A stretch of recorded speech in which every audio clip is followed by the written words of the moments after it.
everyone, and welcome to Channel 18 TV News. I'm Don Julian. In the news, the Cumbie City Council discussed finances and two openings on the council during this week's meeting. The resignations of Cumbie Mayor Cody Talley and Alderman Place 2 Kristen Thompson were accepted by the City Council during the special meeting on Tuesday night.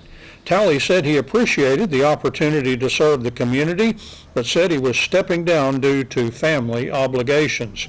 Place 1 Alderman Doug Simmerman, as Mayor Pro Tem, is in line to fill the mayor's seat until November. Election of a mayor is on the November 5th election ballot, with Simmerman and Ryan Horn both seeking the job. Thompson's resignation as a Place 2 alderman was effective immediately, but no reason was given. Also, during the Tuesday meeting, the council discussed a city budget and tax rate. The council was told they need to adopt a tax rate for next fiscal year by September 30th. The city budget needs to be adopted prior to adopting the tax rate. Be sure and attend this event for a delicious ribeye steak, interesting beef education, and a fabulous concert by Mike Ryan, all on Celebration Plaza, Saturday, October 5th. It's the NetBio Ribeye Roundup. Go ahead. Dwight Bell. All right, and you started the Ribeye Roundup? We did. We started it in 2015, so we're coming up on our 5th annual celebration of this event, so that's pretty cool. Not too far from now. And here's Mario. Mario Villarino, right. Yeah, County Extension Agent, Natural Resources in Hopkins. Good morning, everybody. Good morning. I love to hear you talk. Sometimes I don't understand every single word. But you love the way it sounds. Ginger told me on the way up here, said, tell Mario to slow down when he talks and you speed up a little bit. So. I guess together we will find a happy medium, so he will repeat after me and then we will be okay. Well, the Ribeye Roundup is a delicious event in Hopkins County, and it serves a very good purpose. Tell us about that. Well, it does. We of course, it's put on by the NetBio organization, and you know, it's the NetBio is all about the beef, and so we started this to really for kind of a double purpose: one, to educate the consuming public more about the beef industry, and second, to promote you know, the great product that we produce. So it serves to do both. Before we came on the air, Mario was reminding me of the dietary excellence of beef. Yes, and there's a lot of properties we're going to be talking about during the cook-off. We have actually people coming from the dietitian standpoint, and there's several components unique to the beef and the meat products from cattle that actually are very positive for the diet of humans. So avocados and beef is one of those things, unique products that actually have these fatty acids, oleic fatty acid. And we have actually researched some of that already, the benefits of consumption of these particular molecules in the diet of a human.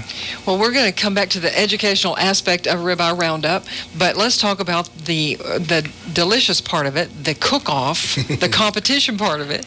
The competition is it's fun, but it's also very competitive, and we've got an open division and a restaurant division. So, and we'll pay out $6,500 in prize money to the winners of the events, and we have some great cooks. The judges every year just have a hard time making their final decisions on winners, and they score them on 4 different categories. And we use industry people to do the judging, so we probably have some of the most elite judges at any event anywhere, because they come from all over the state of Texas, and even some of them outside of the state to judge this event, and all of them are industry people that know what they're doing. Well, let's say that the Ribeye Roundup will be held downtown Sulphur Springs on Celebration Plaza, Saturday, October 5th. This year is Saturday. And that's something that people have to kind of keep an eye on it, because we normally used to have them on Fridays, but now the committee has decided to bring it on a Saturday, which we're looking into that change a little bit, and have a lot of people coming over like we always have. So. Well, there are 3 ways you can participate. One is being a steak cook in the contest. Correct. Buying a ticket and come, which gives you the wonderful dinner as well. And coming down for the program on the cattle trail. Yes, and the cattle trail is actually something new that the committee suggested when we were looking into having an opportunity to talk about beef. And a lot of people are aware of how important it is for our community, the cattle industry, but I don't think they always, have enough understanding of all what it takes to actually to produce that ribeye, that enjoying.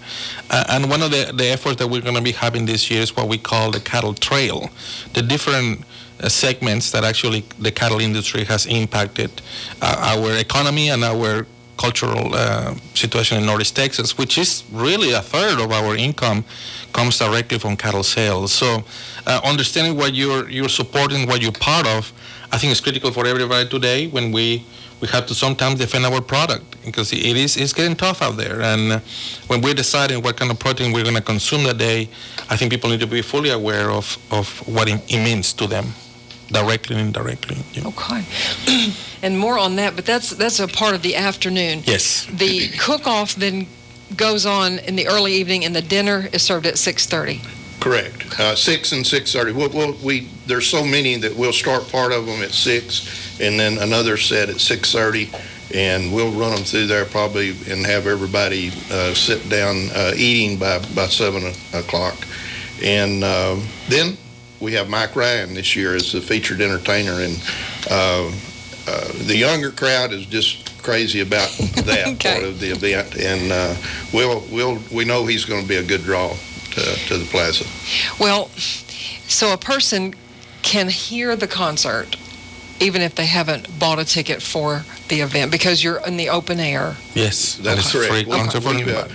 We couldn't do this event without our sponsors. Right. Texas Heritage is the title sponsor, Right. but we have Jay Hodge and Legacy Ag Credits joining us this year. This will be the first time they've come in as a major sponsor, and we're glad to have them on board. But Jay Hodge and Brookshire's and Sulphur Springs have been there from day one with us, and Texas Heritage National Bank as the title sponsor. And we have a lot of others that are lower level of sponsorship that we appreciate those too. I can't name all of those in the time we have here today, but we appreciate everybody that's behind this event because we couldn't do the Mike Ryan free concert without all of this help. And it's just a great event and a good way to promote beef and have a good time. Well, excuse me. And you, President, is Texas Heritage National Bank. Of course, have your committees that help you plan and form this. And it started out as some ideas. It grew into maybe we could do this in Sulphur Springs. And then you did put it on. Now, this is the 5th year, and it's kind of evolved a little bit. It has, and you're right. We couldn't do it without the committee people as well. And, the core people have been Mario and Rebecca McDaniel at Texas Heritage and my wife Ginger, big part of that. And Brandon Bell, the Potts Feed Store out of Quitman, he heads up all of the cooking teams and directs all of that part of the event and does a super job over there. And we just, it's just a group effort, and all of us come together and work hard, and we start working on it really pretty quick after this event's over. This year, we'll start working on next year's, and it's something we kind of live with all year. And if you look at this, what it really binds all this group and people is the cattle industry. And when you interact with, pretty much everybody in the county who has something to do with the beef industry, we're a big bunch, and that's how it helps us to maintain momentum and get excited about it and do the best that we can to put a good program for everybody. I'd like to also throw a kudos out to the city of Sulphur Springs and the county commissioners and Judge Newsom. He declares this day as Beef Day, the judge does, but the city of Sulphur Springs, it's unbelievable the cooperation and the help that we get from them in carrying the event out on the plaza. And Joey Baker he's just super to work with, and Sarah and all of them do such a good job. Jerry that helps us with the maintenance part of it and all. It just they couldn't be any better and more supportive of this event. We appreciate them. And it highlights the city, when we go to the Celebration Plaza and they can see the courthouse and the beautiful grounds and what Sulphur Springs is all about, and having a meal, family style, safe for the family, safe for everybody to walk in and say hi to your friends. And I enjoyed a good afternoon with a great star, having a concert. Well, I know others have done it, but I couldn't stop taking pictures of the sea of people sitting at nice tables and chairs, all lovely, laid out on the open areas of the plaza, the courthouse in the background, or the setting sun. It was some lovely photos down there. It is. It's a beautiful setting. It really is. And, this is a regional event. I don't know if people realize that, but the Net Bio organization, we draw people in here for the sales from many states outside of Texas and over 50 counties inside of Texas that ship cattle in here for the sales. So the Net Bio organization is a regional organization, and this event is likewise regional. We have restaurants coming from all over the area. We have cooking teams from a wide area, and we're drawing more and more people to the event from outside of our area too. So it's we're getting a lot of people in here to see our city as well. I don't know if there's anyone listening who doesn't know what Net Bio stands for. Northeast Texas Beef Improvement Organization. We're in our 21st year of operation, and it's just a nonprofit organization, and it serves to we market preconditioned calves through the livestock barn here in Sulphur Springs. David and Joe Don have always been the marketing outlet for the Net Bio, and do a super job, and we couldn't do it without those guys. This program has really helped the beef production in Hopkins County and Northeast Texas. When you have a commodity, you have to have a market for that commodity, and that's part of the extension of his job, is actually to provide technical training to those who are interested in produce beef cattle and offer them the opportunity to market through Net Bio. And it's a learning curve for some, and some of them are actually very well into the industry, so it's not that challenging. We don't finish the cattle in our area here. Most of our calves are sold and go on to a feed yard somewhere. Okay. Many of them go to the Panhandle, some to Kansas, Nebraska, and some of them go back to grazing before they go on to a feed yard as well. And those cattle go all over the United States. The sales are broadcast and are live on the internet as well. So we have people that bid. Probably 20% of the cattle that are bought through the Net Bio are people that are bidding on the internet, and those people come from all over. So these calves are bought here, are raised here, produced here, and sold here, and then they go all over the U.S. and then eventually to a feed yard, and they're finished and come back to the consumer. So. And as a steak, they can reach international markets really quickly. So it is one of those commodities that we know we export, and our international trade is critical for this industry. Well, there's so many things that we could say and talk about. I wish we had a half hour, but to sum things up, the educational aspect on October 5th is in the afternoon. Mm-hmm. The competition, and you can see these teams at work when they're doing their steaks, and getting judged. And then dinner at 6 and 6:30. Tickets still available? Mm-hmm. You're right. The tickets are still available, and we could talk forever on this, but a couple of things that I didn't mention. We have a children's competition, 5 to 15 years of age, cooking burgers, and we have that competition, which is new. And we have also added an hors d'oeuvre competition, and most of the teams that are competing in the steak cooking are getting into the hors d'oeuvre part of it too. Okay. And we have a wine pairing that will take place on the plaza in the afternoon that Phil Williams with Finesse Farms is doing for us. And the hors d'oeuvre competition will be judged by some of those people that are doing the wine tasting, and So we've got a lot of stuff going on. And Ribeye Roundup is still sort of evolving, as we can tell by this year. And now on a Saturday, October 5th, Saturday evening.